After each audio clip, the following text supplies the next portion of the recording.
اعوذ باللہ من الشیطان الرجیم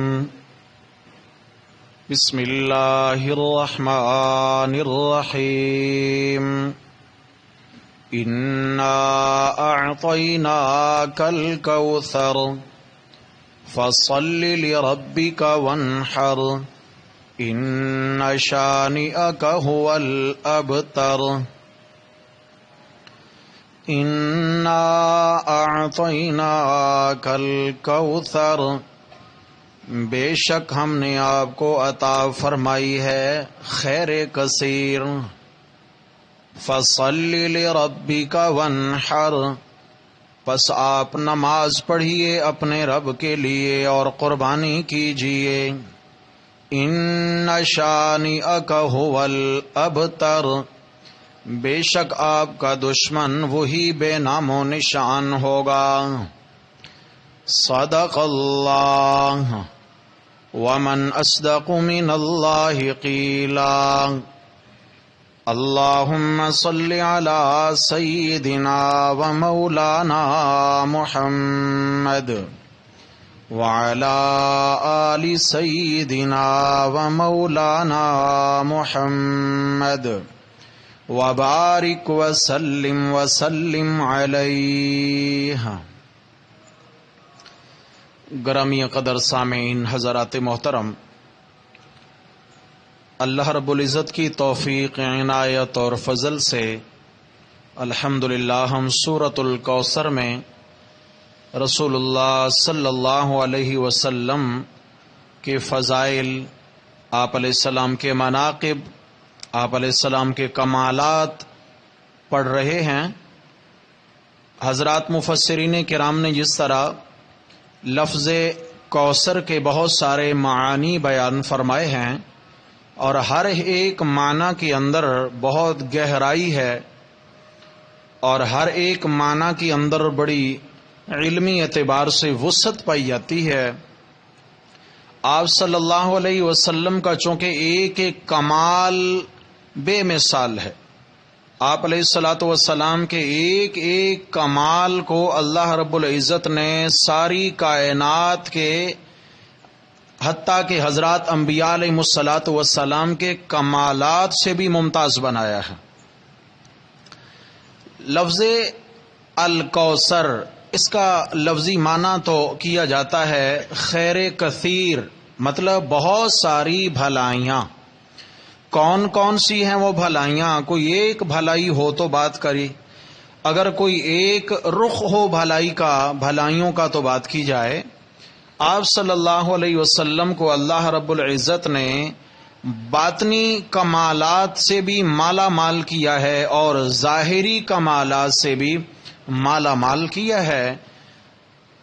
حضرات محترم، اس مبارک صورت کا شان نزول تو آپ دوستوں کو یقیناً یاد ہوگا کہ آپ صلی اللہ علیہ وسلم کے صاحبزادے حضرت ابراہیم رضی اللہ تعالی عنہ جب انتقال فرما گئے اور 17 مہینے کی عمر میں انتقال فرما گئے، آپ علیہ الصلاۃ والسلام کو بہت بڑا صدمہ پہنچا۔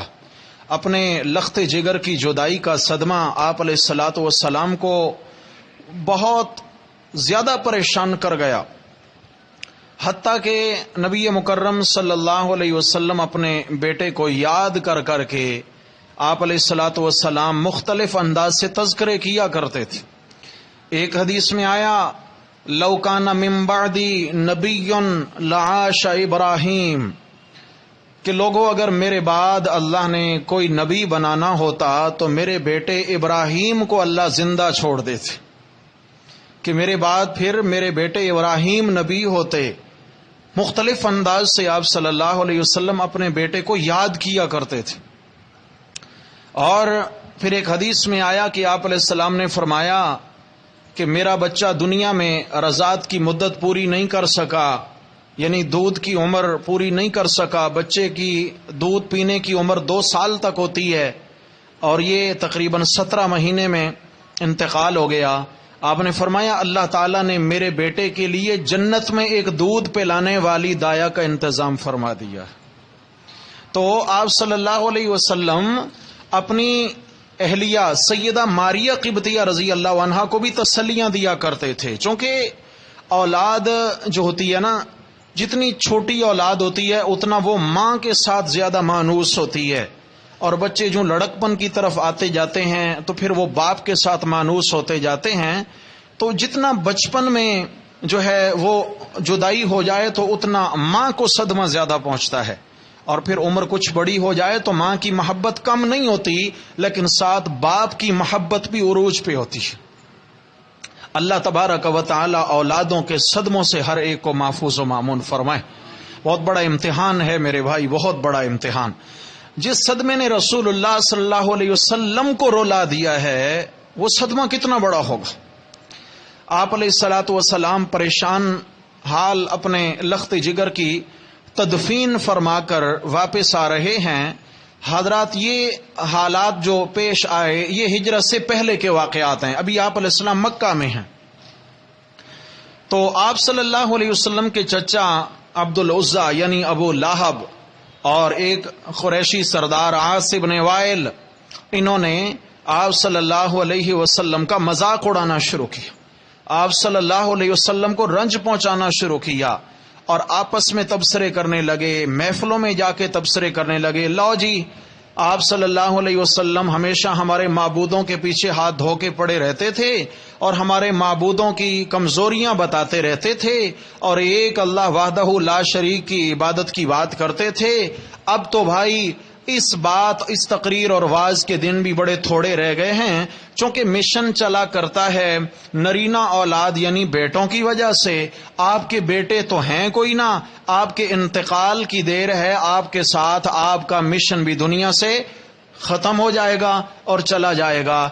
آپ تو ہو گئے مقطوع النسل، یعنی آپ علیہ السلام کی نسل اللہ نے نعوذ باللہ ختم کر دی ہے، آپ کی نرینہ اولاد ہے کوئی نہ.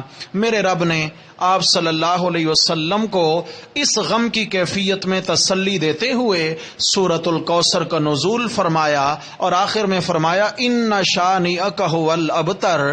میرے پیغمبر یہ کہتے ہیں کہ آپ کی نسل ختم ہو گئی، ایسا نہیں ہے، میں اللہ آپ کے دشمنوں کی نسل ختم کر چھوڑوں گا.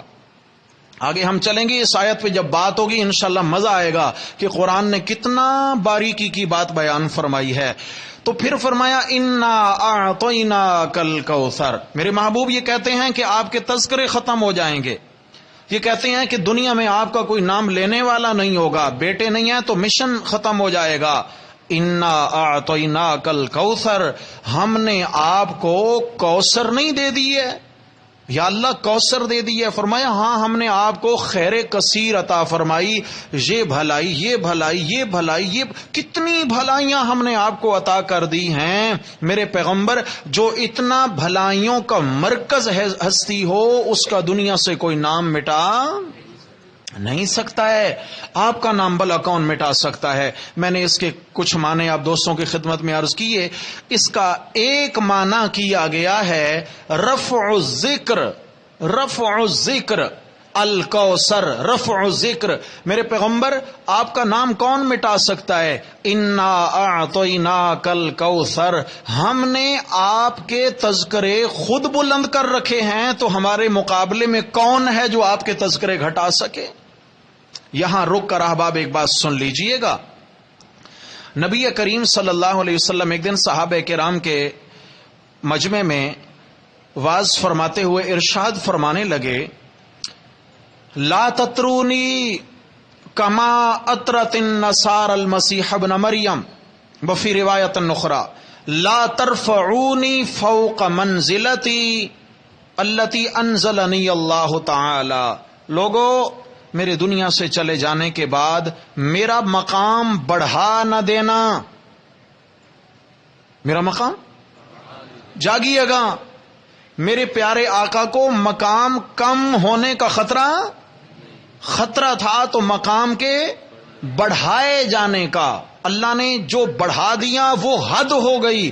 فرمایا جتنا اللہ نے بڑھایا اس سے آگے لے جانے کی اجازت لا ترفعونی فوق منزلتی، میری منزل، میرا رتبہ اور میرا مقام بڑھا نہ دینا۔ میرا مقام کیا ہے؟ التی انزلنی اللہ تعالی، میرے لیے وہ مقام سب سے بہترین رتبہ اور مقام ہے جس پر میرے اللہ نے مجھے فائز فرمایا ہے۔ یا رسول اللہ آپ کون ہیں؟ آپ کا مقام کیا ہے؟ آپ نے تعارف کرمایا، انما انا عبد اللہ ورسولہ، میں اللہ کا بندہ ہوں اور اللہ کا پہلے کیا ہوں؟ بندہ ہوں، پھر اس کے بعد اللہ کا۔ پھر آپ علیہ السلام نے مثال دے کر بیان فرمایا، لا تترونی کما اطرت النصارى المسیح ابن مریم، میرے مقام کو اس طرح بڑھانے کی کوشش نہ کرنا جیسے عیسائیوں نے حضرت عیسیٰ علیہ السلام کا مقام بڑھا دیا تھا۔ ہیں کیا بنا دیا؟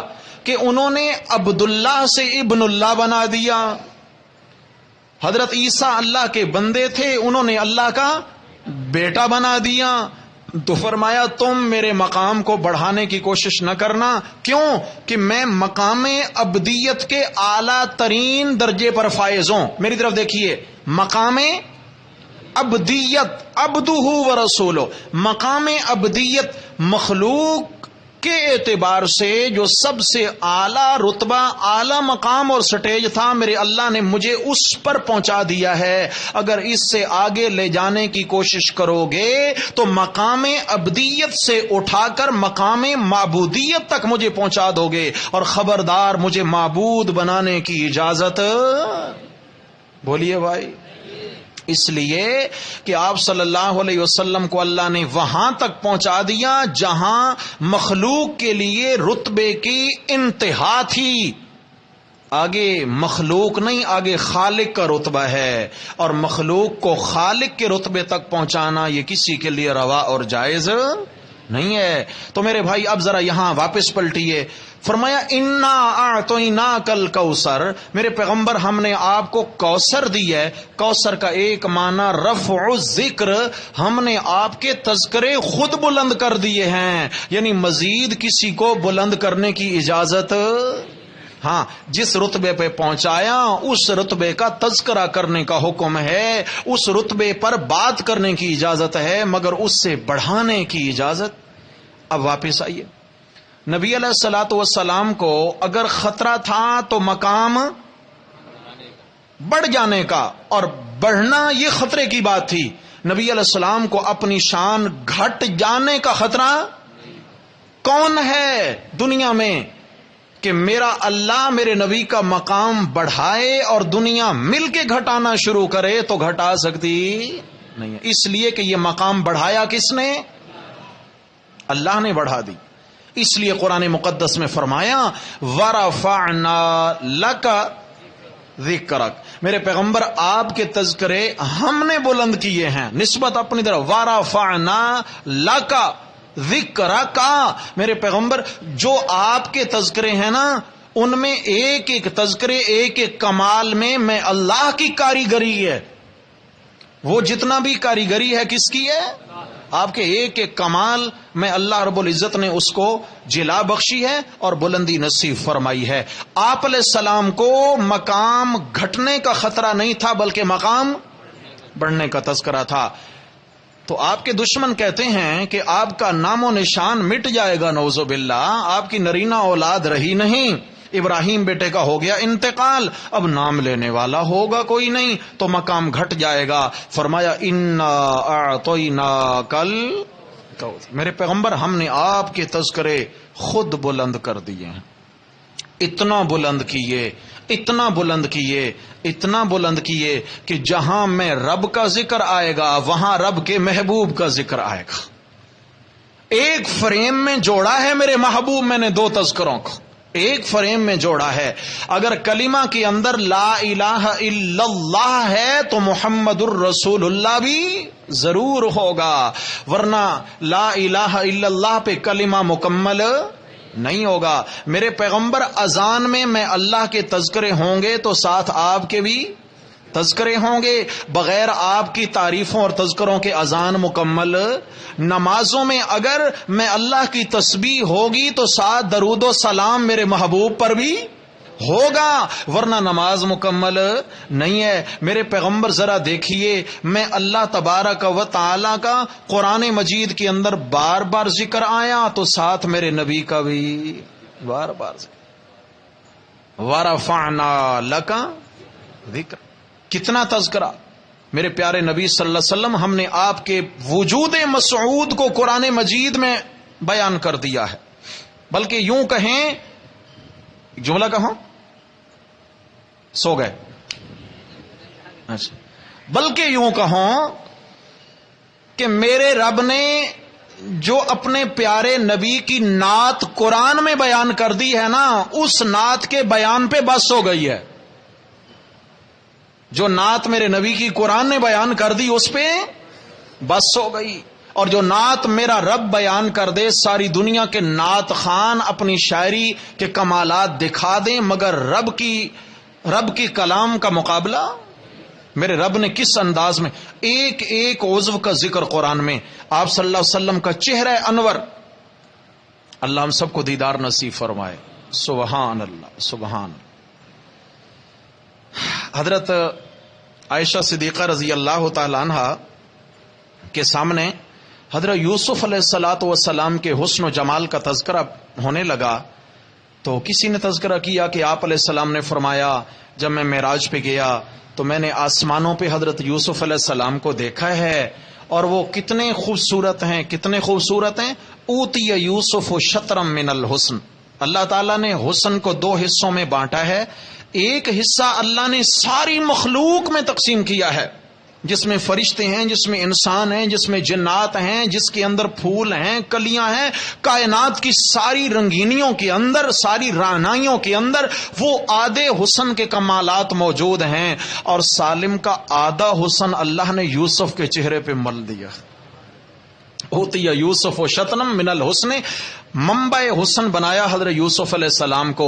اسی لیے تو مصر کی شہزادیوں نے حضرت یوسف علیہ السلام کو جب دیکھا تو قطعنا ایدیہن، سیب کاٹنے کی بجائے اپنی انگلیاں کاٹ بیٹھی۔ حضرت یوسف علیہ السلام کے حسن میں اتنی مدہوش ہوئی کہ ان کو اپنے ہاتھوں کے کٹنے کا احساس بھی نہ ہوا۔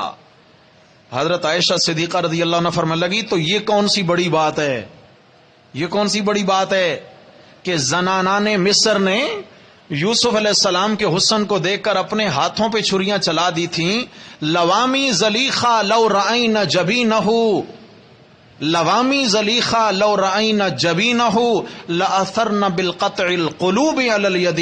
حضرت سید عائشہ صدیقہ فرماتی ہیں، مجھے رب کعبہ کی قسم ہے، مصر کی عورتوں نے یوسف علیہ السلام کو دیکھ کر اپنے ہاتھوں پہ چھریاں چلائیں، اگر وہ میرے پیارے نبی کے مبارک چہرے کو دیکھ لیتی تو پھر ہاتھوں پہ نہیں اپنے دلوں پہ چھریاں چلا دیتی۔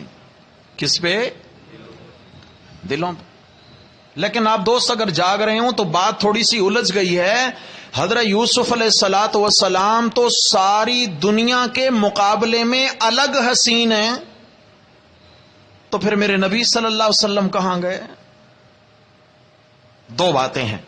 ایک تو حضرات مفسرین کرام نے اور بڑے بڑے جلیل القدر مفسرین نے یہ بات لکھی ہے کہ جس مخلوق کو اللہ نے حسن یوسف کے مقابلے میں حسین بنایا ہے ان میں میرے پیارے نبی صلی اللہ علیہ وسلم نہیں۔ آپ صلی اللہ علیہ وسلم تو کئی یوسفوں سے بڑھ کے زیادہ حسین ہیں۔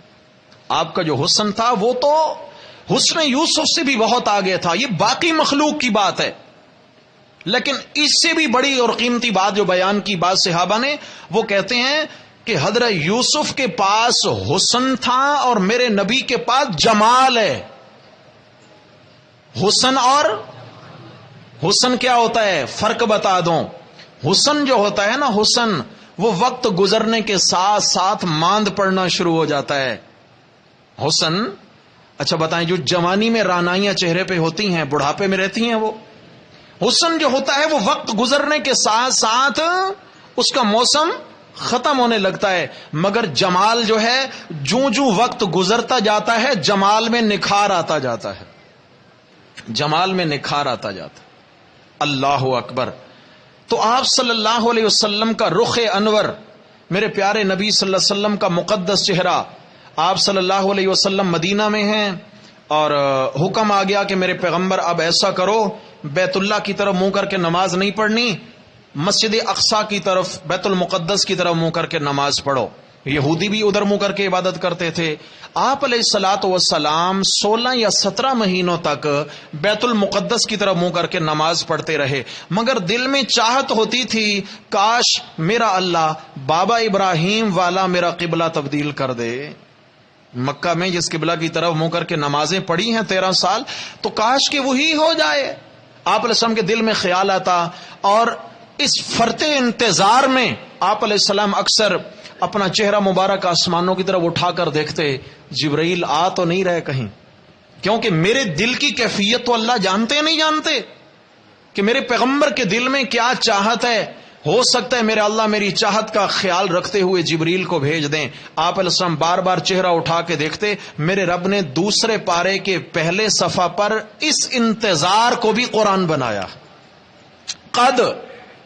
قد نرا تقلب وجهك في السماء، قد نرا تقلب وجهك في السماء، میرے پیغمبر میں اللہ آپ کا بار بار چہرہ مبارک آسمانوں کی جانب اٹھانا خوب دیکھتا رہا ہوں، خوب میرے پیغمبر جب بھی آپ اپنا رخ انور آسمانوں کی جانب اٹھاتے، اوپر سے ہم بڑے غور سے دیکھ رہے ہوتے تھے، میرے محبوب کو بڑا ہی ہمارا انتظار ہے۔ قد نرا تقلب وجهك، میرے پیغمبر کا چہرہ آسمان کی طرف اٹھے تو اللہ اسے قرآن بنائے۔ میرے نبی کے چہرے کی تعریف بولو قرآن میں کہاں پر ہے؟ ساری دنیا کی کتابیں اگر میرے نبی کے چہرے کی تعریف کریں، اس کا مقابلہ ہو سکتا ہے جو میرے رب نے قرآن میں کر دی ہے؟ بولو بھائی۔ تو اب بتائیں، دنیا کے نعت خانوں کی نعت قیمتی یا میرے رب کی نعت قیمتی ہو گئی؟ یہاں تو کیا ہے جناب، یہاں تو ہلڑ بازی ہے، ہلا گلا ہے، ڈھول کی تھاپ پہ تبلے سرنگیاں ہیں، اور نبی صلی اللہ علیہ وسلم کی نعت پیش کی جا رہی ہے، انا للہ و انا، گانے کے سر تال پہ جو ہے نا نعتیں بنائی جا رہی، لا حول ولا قوت الا باللہ۔ یاد رکھیے احباب، یہ قوالیاں اور یہ اس طرح کی نعت خوانی جن کے اندر اول تو شرکیہ الفاظ موجود ہیں، یا ان میں کوئی ڈھول یا کوئی تبلے سرنگیاں یا کوئی باجے وغیرہ ان کی یعنی ساز سرنگیاں ہیں، یا ان کا انداز گانے کی طرز والا ہے، تو ایسی قوالی ایسی نعت کا پڑھنا بھی شرعاً جائز نہیں اور سننا بھی جائز نہیں ہے۔ سمجھ آ گئی؟ آج کل ہماری صبح ہوتی ہے تو ہمارے مسلمان پتہ نہیں کہاں سے اللہ کی ناراضگی آ گئی ہم پہ، قرآن مجید کی تلاوت نہیں لگاتے، قوالی لگائی جا رہی ہے۔ گھر میں قوالی چلے گی، گاڑیوں میں قوالی چلے گی، دکانوں پہ قوالی چلے گی، قوالی ہو رہی ہے۔ اور قوالی پڑھنے والے کون ہیں؟ وہ شلجم کی طرح شکل ان کی نکلی ہوئی ہے، نہ پتہ چلتا ہے مرد ہے نہ پتہ چلتا ہے عورت۔ وہ نبی کی تعریف کرے گا، اللہ جانے کون بشر ہے، اللہ جانے کون بشر ہے، اللہ جانے کون بشر، یہ تعریفیں ہیں۔ میرا رب فرمائے قل انما انا بشر مثلکم، میرا رب قرآن میں بار بار میرے نبی کی تعریف کرے، میرے پیغمبر ہم نے جو آپ کو مقام انسانیت و عبدیت دیا ہے، ساری کائنات کو وہ مقام ملا، میرا رب تعریف یوں کرتا۔ آپ صلی اللہ علیہ وسلم کی، آپ علیہ السلام کے ہونٹ مبارک ان کا ذکر قرآن میں، وکیل ہی یا رب، میرے پیغمبر اب جب آپ کہتے ہیں نا یا رب، یہ آپ کے رب رب کہنے کی میں اللہ کو قسم ہے، وکیل ہی یا رب، میرے پیارے نبی صلی اللہ علیہ وسلم جب آپ کے ہونٹ مبارک ہلتے ہیں تو میں اللہ تیرے ہونٹوں کی قسمیں کھاتا ہوں۔ کمال کی نعت ہے۔ اور میرے پیارے نبی کی زبان مقدس، لا تحرک به لسانک لتعجل به، میرے پیارے نبی کی زبان کا ذکر بھی کس میں ہے؟ سو گئے بھائی ہیں؟ اب قوالی تو میرے پاس ہے نہیں کہ آپ جھومیں، یہی سادی سادی باتیں ہیں بھائی۔ اللہ تعالی ہمیں اپنے پیارے نبی کا سچا ادب نصیب فرما دے، ہاں اللہ ہمیں ان کا سچا حوبدار بنا دے۔ اللہ اکبر۔ آپ صلی اللہ علیہ وسلم کی مبارک نگاہیں، مبارک آنکھیں، اللہ فرماتا ہے لا تعد عیناک عنہم، میرے پیغمبر یہ آپ کی جو نگاہیں ہیں صحابہ کے چہرے سے ہٹنی نہیں چاہیے۔ آپ السلام کی نگاہوں کا ذکر کس میں؟ قرآن پاک میں ہے. آپ علیہ الصلوۃ والسلام کے مبارک سینے کا ذکر الم نشرح لک صدرک، میرے پیغمبر کے سینے کا ذکر قرآن مقدس میں.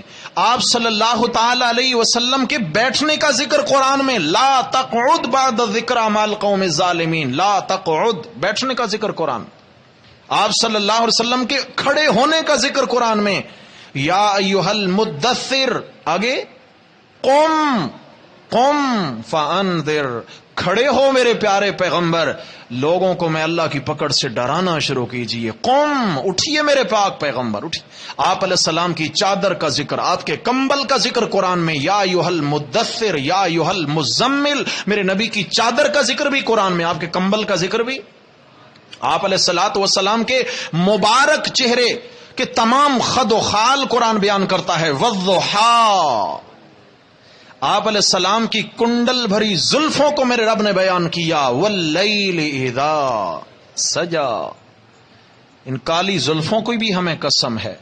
آپ صلی اللہ تعالی علیہ وسلم کے باقی اعضاء اپنے مقام پر، میرے پیارے نبی صلی اللہ علیہ وسلم کے پاؤں کے تلووں کا ذکر بھی اللہ قرآن میں کرتے.